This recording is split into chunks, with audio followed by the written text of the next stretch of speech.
Experiment ஆக்சிஜனோட combustion மாதிரி அதே எக்ஸ்பெரிமெண்ட்ல பெரிய கேண்டில் ஃபர்ஸ்ட் அணையுமா சின்ன கேண்டில் ஃபர்ஸ்ட் அணையுமான்னு பார்க்கலாம்.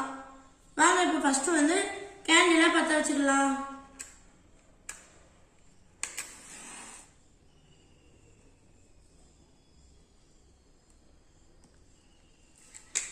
கேண்டில் பத்த வச்சாச்சு. இப்போ கலர் ஆட் பண்ண வாட்டர் ஊத்திக்கலாம்.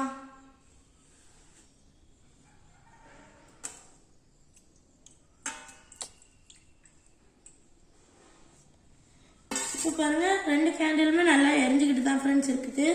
இப்போ ஒரு கண்ணாடி கிளாஸ்ல அது மேல வச்சு பார்க்கலாம். இப்போ பாருங்க பெரிய கேண்டில் ஃபர்ஸ்ட் அணைஞ்சிருச்சு, சின்ன கேண்டில் ரெண்டாவது அணைஞ்சிச்சு.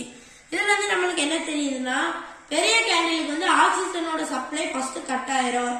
அடுத்து சின்ன கேண்டிலுக்கு அடிமட்டத்துல ஆக்சிஜனோட சப்ளை இருக்கிறதுனால ஆக்சிஜன் வந்து அடிமட்டத்துல தான் நிறைய இருக்கும், அந்த அழுத்தம் வந்து அடிமட்டத்துல தான் இருக்கும். அதனால சின்ன கேண்டில் பெரிய கேண்டிலோட கொஞ்ச நேரம் நல்லா எரியும். இது வரைக்கும் வீடியோ பார்த்தீங்க, அது வரைக்கும் தேங்க்ஸ், நன்றி, வணக்கம்.